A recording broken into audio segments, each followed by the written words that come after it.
Hey guys, आज हम explain करने वाले हैं एक इंडोनेशियन हॉरर मूवी को जिसका नाम है सुमला। और ये मूवी सन 2024 में रिलीज हुई। ये मूवी एक सच्ची घटना पर आधारित है और इसके पीछे एक गहरा राज छिपा है जिसके बारे में हम मूवी के एंड में जानेंगे। तो चलिए स्टार्टिंग करते हैं मूवी की स्टोरी। उससे पहले आप सभी हमारे चैनल को सब्सक्राइब जरूर कर लीजिएगा जिससे आगे आने वाले वीडियोस के नोटिफिकेशन आप सभी के लिए मिलते रहे। मूवी की स्टार्टिंग होती है सन 1976 के सीमा रंग विलेज को दिखाते हुए, जहाँ पर कुछ बच्चे पास के खेत में खेलने जाते हैं और इनमें से एक बच्चा जिसका नाम अब्दी होता है, उसके पिता उससे कहते हैं कि अंधेरा होने से पहले घर वापस आ जाना। खेल के दौरान बच्चों की बॉल खेत के अंदर चली जाती है जिसे अब्दी और सितृष्णो नाम के दो बच्चे ढूंढने जाते हैं और अब बॉल को ढूंढते ढूंढते इनको काफी ज्यादा लेट हो जाता है और तभी खेत के बीचों बीच कोई औरत उन दोनों का नाम पुकारती है और ये दोनों बच्चे काफी ज्यादा डर जाते हैं। लेकिन तभी सामने ही एक छोटी सी बच्ची इनकी बॉल को हाथ में लिए इन्हें खड़ी मिलती है और ये बच्ची काफी ज्यादा डरावनी थी और दोनों बच्चे उससे अपना बॉल लेने के लिए उसके पीछे भागते हैं। तभी शुतृष्णु को ये भूतिया बच्ची पकड़ लेती है और उसके सर पर पत्थर मारकर उसे खत्म करने लगती है।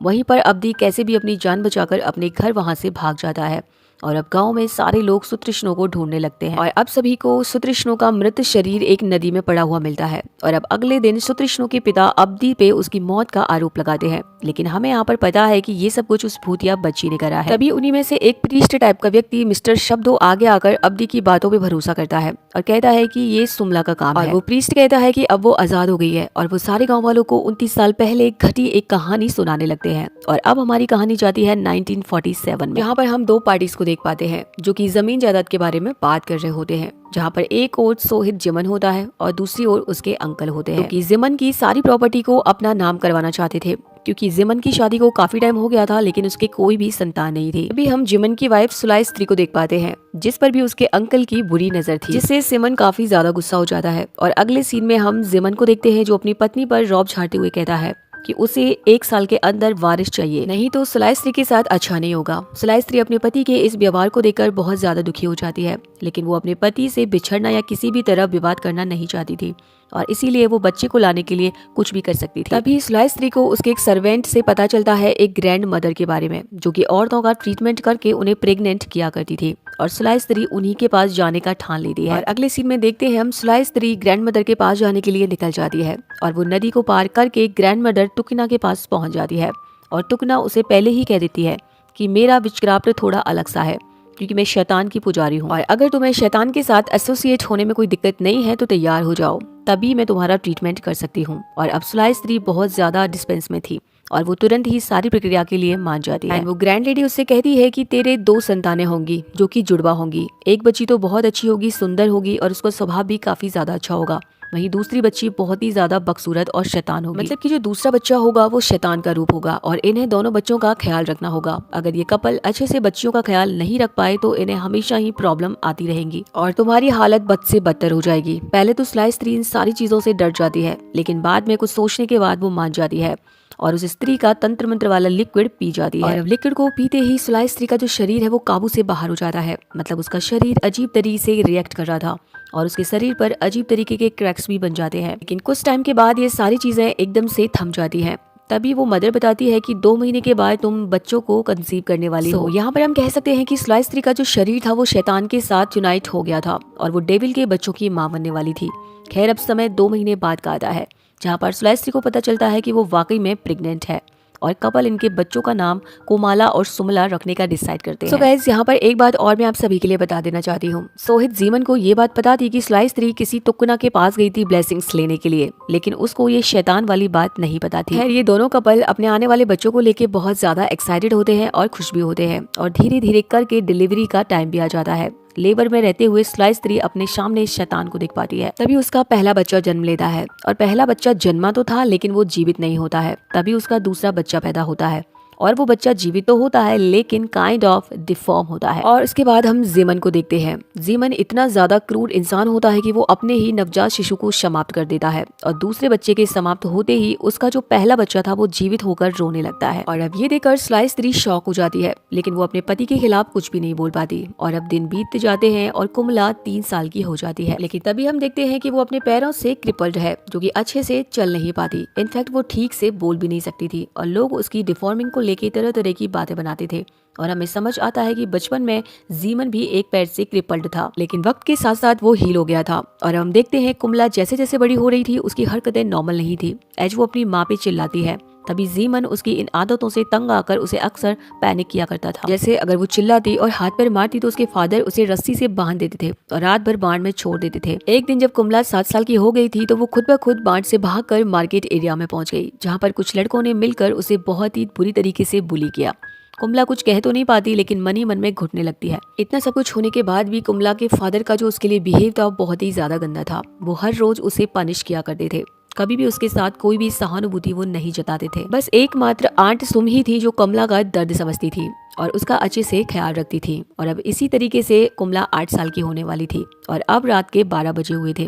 कुमला अपने रूम की अलमारी को खोलती है और देखती है कि उसके भीतर से डिफॉर्म सुमला बाहर आकर उससे बात करने लगती है। सो गाइस, ये सुमला वही है जिसे जीमन ने जन्म लेते ही खत्म कर दिया था और वो अब कुमला को हमदर्दी दिखाते हुए कहती है कि हम दोनों बहनें हैं और हमेशा एक दूसरे को प्रोटेक्ट करेंगे। और अब कुमला के साथ वैसे भी किसी का बिहेव अच्छा नहीं होता है, इसी वजह से कुमला भी अब उससे दोस्ती कर लेती है। गाइस, यहाँ पर हमें पता चलता है कि रियल में सुमला को सिर्फ कुमला ही देख सकती है और टच कर सकती है। सो ऑफ कोर्स यहाँ पर ये जो चीजें हैं वो एक सुपर नेचुरल है। और अगले दिन कुमला पियानो बजा रही होती है।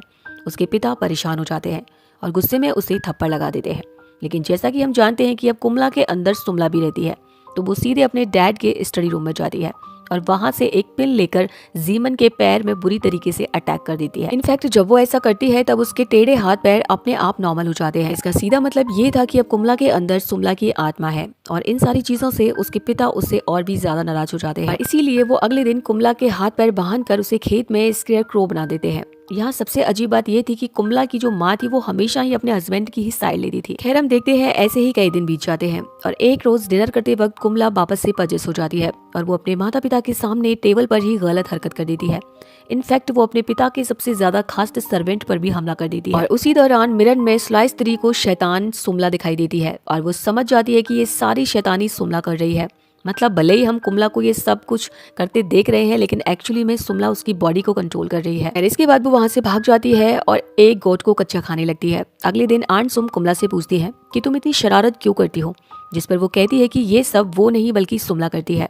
उसकी माँ भी ये सारी बातें सुनकर रोने लगती है और वो अब ग्रैंड मदर तुकना के पास जाना चाहती थी, लेकिन उसे पता था कि तुकना की मौत हो चुकी है। और इसके बाद वो सारी की सारी बातें आंट सुम के साथ शेयर करती है और कहती है कि मैंने प्रेग्नेंट होने के लिए डेविल से समझौता किया था। तभी हम सुकीर को देते हैं, जो कि कुमला को बांध में बंद कर देता है और उसे धमकी देता है कि अगर उसने बड़ों का कहना नहीं माना तो सुकीर उसका गला चीर देगा। तभी यहाँ पर आंट सुम आ जाती है और वो जीमन से रिक्वेस्ट करती है कि वो हर रात कुमला को बांध के न रखे, लेकिन यहाँ पर जीमन कोई भी बात उसकी नहीं मानता है क्योंकि वो बहुत ही ज्यादा ढीठ आदमी था और अब वो भी अपनी बेटी पे अत्याचार करता ही जा रहा था। लेकिन यहाँ पर एक बात बहुत अच्छी होती है। आंट सुम कुमला से कहती है कि वो कोई भी हो, इंसान हो या फिर शैतान हो, लेकिन आंट सुम के लिए वो हमेशा ही उनकी बेटी की जैसी रहेगी। अब एक दिन देखते हैं कि हम कुमला अपने कमरे में होती है और बच्चे उसे खेलने के लिए बुलाते हैं, लेकिन वो कुमला को हराश करते हैं और उसका बहुत ही ज्यादा मजाक बनाते हैं। आंट सुम उन बच्चों को डरा के वहां से भगा देती है, लेकिन कुमला को बहुत ही ज्यादा तकलीफ होती है और तब भी कुमला के डैड अपनी बेटी की साइड नहीं लेते। फिर हम देखते हैं डिनर के वक्त कुमला की माँ को बांध में से कुछ आवाजें आती हैं और वहीं पर हम देखते हैं कुमला एक सिकल जैसा हथियार लेकर बांध से बाहर भाग जाती है। अगले सीन में हम गांव के उन्हीं शैतान बच्चों को देखते हैं जो कि कुएं से पानी ले रहे थे। तभी उन्हें झाड़ियों में से किसी की आवाज आती है और वो देखने जाते हैं और वो देखकर एकदम शॉक हो जाते हैं क्योंकि वहाँ पर कुमला और सुमला दोनों ही होती है, जो कि बुरी तरीके से उस बच्चे का शिकार करती है। इनफैक्ट उसे कुएं में फेंक देती है, जिसके बाद 2 और 3 बदमाश लड़कों पे कुमला शुमला की जोड़ी हमला कर देती है। और अब इन बच्चों के घर वाले काफी ज्यादा परेशान हो जाते हैं क्योंकि इस घटना को 3 दिन हो चुके थे और उन्हें अपने बच्चे नहीं मिल रहे थे। इसीलिए सारे घर वाले मिलकर इन बच्चों के फ्रेंड्स के रूम में बैठकर इनके बारे में डिस्कस कर रहे होते हैं। तभी वहाँ पर कुमला आ जाती है। कुमला इन बच्चों को लेकर खेत की तरफ भागती है और हम देखते हैं कि कुमला इन सारे बच्चों पर एक एक करके वार करती है। इनफैक्ट वो सभी को समाप्त कर देती है और अगले दिन सारे गांव वालों को इन बच्चों की लाश मिल जाती है, वो भी खेतों के बीचों बीच। वहीं पहले दिन जो लड़के कुएं के अंदर मरे थे उनकी लाश भी मिल जाती है। इसी वजह से सारे गाँव वाले जीमन के पास आते हैं। उन्हें लगता है उसी ने बच्चों को मारा है क्योंकि गांव में उसका बिहेव किसी के साथ भी अच्छा नहीं था। ऊपर से वो अपनी बच्ची को हमेशा टॉर्चर करता रहता था। जिस वजह से सभी लोगों को लगता है उसी ने बच्चों को मारा होगा। लेकिन जीमन यहाँ पे सब कुछ शांत करवाता है और कहता है कि उसने ऐसा कुछ भी नहीं किया है। ये लोग उससे ये भी कहते हैं कि आप नहीं थे तो क्या आपकी बेटी है, क्योंकि गांव वालों को मृत लड़कों के पास कुमला की डॉल भी मिली थी। इस पर जीमन कहता है कि उसकी बेटी तो हर रात बॉन में लॉक्ड रहती है और वो भी ऐसा नहीं कर सकती। अब भले ही जीमन इस बात को बोल देता है बट स्टिल उसके मन में थोड़ा सा डाउट होता है, इसलिए वो बांध को चेक करने के लिए जाता है, जिसे दीवार पर एक बड़ा सा होल मिलता है, जिसे देखकर वो समझ जाता है कि कुमला ही हर रात बाहर जाती है और बच्चों पे हमला करती है। सुलाई स्त्री अब अपना मुंह बंद नहीं रख पाती और वो कहती है कि ये सब जीमन की वजह से हो रहा है, क्योंकि उसी ने सुमला को खत्म किया था और वो अब वापस बदला लेने के लिए आई थी। यही बात वो कुमला से भी कंफर्म करती है कि क्या वो सुमला के कहने पर ये सब कर रही है, जिसपे कुमला भी हाँ कर देती है। और ऐसे में जीमन अपनी किसी जान पहचान वाले शमन के पास चला जाता है और वहीं दूसरी तरफ कुमला को उसका सर्वेंट होता है वो साइकिल से बांध देता है। अब कुमला आंट सुम से कहती है कि वो उन्हें हर्ट नहीं करना चाहती, तो ऐसे में आंट सुम जल्दी से जल्दी घर छोड़ के यहाँ से चले जाए। आंट सुम भी फौरन अपने बेटे के साथ सीमा रंग छोड़ के चले जाती है। वहीं दूसरी तरफ जीमन शमन से कुमला के बारे में पूछता है। समन जीमन को उसकी वाइफ और डेविल के पैक्ट के बारे में बताता है, जिसके हिसाब से जीमन को दोनों बच्चियों को एक जैसा पालना था, लेकिन उसने तो पैदा होते ही डेविल की बच्ची को मौत के घाट उतार दिया था और यही उसकी लाइफ की सबसे बड़ी गलती थी। वो कहता है कि आज ही कुमला 10 साल की हो जाएगी, इसका मतलब है कि आज डेविल कुमला को ही अपने साथ ले जाएगा। इनफैक्ट डेविल बदला भी लेगा, लेकिन इससे पहले इसे सुमला को कुमला की बॉडी से अलग करना होगा, जो एक स्पेशल नाइफ से ही हो सकता है। शमन ये नाइफ जोई जीमन को देता है और कहता है कि ये नाइफ उसे अपनी बेटी कुमला के हार्ट में घुसाना पड़ेगा, स्पेशली अगर चीजें आउट ऑफ कंट्रोल हो जाएं तो। दूसरी तरफ हम कुमला को देखते हैं, जो कि अपने सर्वेंट सुकीर को एक ट्रिक से अपने पास बुलाती है और उसे एक रस्सी में फंसाकर उसकी जान के पीछे पड़ जाती है। सुकीर बहुत छुपने या बचने की कोशिश करता है, लेकिन सुमला कहाँ रुकने वाली थी और वो सुकीर को जान से मार देती है। और अब उसकी अगली शिकार सुलाई स्त्री होने वाली थी, जहाँ पर सुमला अब उसके पीछे पड़ गई और अब इन दोनों के बीच चूहे बिल्ली का खेल स्टार्ट हो जाता है। सुलाई स्त्री सुमला से बचने की पूरी कोशिश करती है, लेकिन कुमला उसे पकड़ लेती है, जिस पर सुलाई स्त्री उससे माफी मांगती है, लेकिन सुमला अपनी ही माँ को चोट पहुंचाने लग जाती है। सुलाई स्त्री कहती है कि उसे शायद कुछ कड़े कदम उठाने चाहिए अपने हस्बैंड को लेकर, लेकिन वो ऐसा नहीं कर पाई और कुमला अपनी माँ की हालत देख उन्हें माफ कर देती है, लेकिन सुमला ऐसा नहीं करने वाली थी, वो हमेशा के लिए उन्हें खत्म कर देती है। अब जीमन भी अपने घर वापस लौट आता है, लेकिन वो अपनी पत्नी को मृत हालत में पाता है और अब जोई जीमन को अपने कर्मों का पश्चाताप होता है। अब 12 बजने वाले थे और कुमला और सुमला दोनों ही जीमन के सामने आ जाते हैं और अब सुमला कुमला के शरीर के अंदर घुस जाती है और फुल रेस में आ जाती है। सुमला यहाँ पर एक शार्प नाइफ जैसी ऑब्जेक्ट से अपने डैड पर हमला कर देती है और भागते भागते जीवन सभी गांव वालों को बुला लेता है और लोग आके देखते हैं कि सुमला घर में नहीं थी, इसीलिए सभी लोग सुमला को ढूंढने के लिए निकल पड़ते हैं। और यहाँ पर जीमन को भी समझ आ गया था कि उसे एक कड़ा स्टेप उठाना पड़ेगा, इसलिए वो लालटेन लेके फील्ड्स में घुस जाता है, जहाँ पर उसका सामना कुमला से होता है और इन दोनों के बीच में हाथापाई स्टार्ट हो जाती है। यहाँ पर जीमन कुमला पर भारी पड़ता है और उसे एक बोरे में बंद कर देता है और फिर उसके बाद जब कुमला शांत हो जाती है तो वो उससे माफी मांगता है। बोरी के अंदर से सुमला कहती है कि जब तुम बचपन में थे तो तुम्हारे भी पैरों में प्रॉब्लम थी, लेकिन तुम्हारे माता पिता ने तुम्हारे साथ अच्छा व्यवहार किया और तुम्हें पूरा सपोर्ट किया, जिसकी वजह से तुम हील हो गए, लेकिन तुमने ऐसा बर्ताव कुमला के साथ क्यों नहीं किया और इसकी भरपाई तो आज उसको करनी ही पड़ेगी। इसी के साथ हम देखते हैं अचानक से कुमला की शरीर सेक्स से गायब हो जाती है और कुमला जीमन पर वार करके उसे खत्म करने के लिए आगे बढ़ती है। सही वक्त पर सोई जीमन सुमला पर काबू कर लेता है और उसके हट में जादुई तलवार या फिर कहे नाइफ उसे घुसा देता है, जिससे सुमला शांत हो जाती है। वो तुरंत ही वापस से उठ जाती है और वो रिवील करती है कि उसका हर्ट लेफ्ट साइड में नहीं बल्कि राइट साइड में है, तो यहाँ पर सुमला बच गई थी। और ऐसा कहते ही जस्ट बाद वो तलवार से अपने पिता पर वार कर देती है और उन्हें जान से मार देती है। और अगले दिन गाँव वाले जीमन की बॉडी को स्क्रेयर क्रो पर देखते हैं, मतलब कि खेत के अंदर कोई वहाँ पर उसकी बॉडी को लटका गया था। साथ ही साथ उसे मारने के बाद शमन को भी सुमला ने खत्म कर दिया था। अब गांव वाले सुलाई स्त्री और जोई जीमन की बॉडी को कब्र देते हैं और हम समझ पाते हैं कि प्रेजेंट टाइम में जो शादवो नाम का व्यक्ति होता है, जो कि ये कहानी सारे गांव वालों को सुना रहा था, वो कोई और नहीं बल्कि आंट सुम का बेटा होता है। और वो सभी गांव वालों को आगाह करता है कि आज भी सेमा रंग के जंगलों में वो आत्मा भटकती रहती है और इसीलिए बच्चों को आज भी शाम होने के बाद घर से बाहर रहना अलाउड नहीं है। हम देखते हैं प्रेजेंट टाइम में ये सभी लोग एक पेड़ के सामने कुछ फल वगैरह को ऑफर करके सुमला को शांत करने की कोशिश करते हैं। उसी रात हम देखते हैं तो कृष्णु के फादर घर से बाहर निकल जाते हैं और वो कहते हैं कि यहाँ पर कोई सुमला नहीं है, बल्कि अब्दी ने ही उसके बेटे की हत्या की है।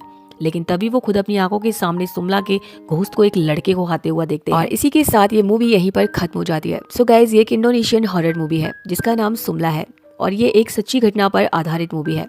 इंडोनेशिया के सेमारंग गांव में सन 1945 के दौरान एक लड़की प्रकट हुई थी, जो बिहेवियर से काफी ज्यादा क्रिपी हुआ करती थी और उसी दौरान गांव के कई बच्चे गायब भी होने लगे थे। अब लोगों को लगता था कि ये सुमला नाम की स्प्रिट कर रही थी और वही शाम होते ही बच्चों का शिकार करती है। हालांकि ये कहानी पूरी तरीके से सच नहीं है, लेकिन वहाँ के जो लोकल लोग थे वो सुमला को शांत करने के लिए उसे कुछ न कुछ ऑफर वगैरह दिया करते थे। अब इससे जुड़ी एक और पर्सपेक्टिव है। बेसिकली कुछ लोग सेमारंग जाकर रिसर्च वगैरह कर रहे थे अबाउट सुमला, लेकिन कुछ लोकल्स ने बताया कि ऐसी कोई भी कहानी उनके यहाँ पर प्रचलित नहीं है। हम सीधा सीधा कह सकते हैं कि यहाँ पर दो ग्रुप्स हैं, जिनमें से एक का मानना है कि सुमला कोई है और एक का मानना है कि सुमला जैसी कोई भी चीज यहाँ पर वास्तविकता में नहीं है। अब ये तो पता नहीं कि ये सच है या फिर झूठ है, लेकिन ये मूवी पूरी की पूरी इसी पर इंस्पायर्ड है और इन्हीं चीजों को तोड़ मरोड़ के एंड कुछ एक्स्ट्रा करके हमें दिखाया गया है। सो ये थी मूवी की एक्सप्लेनेशन। आप सभी को कैसी लगी आप मुझे कमेंट सेक्शन में जरूर बताएगा। मिलते हैं नई मूवी के साथ नई वीडियो में, तब तक के लिए बाय बाय।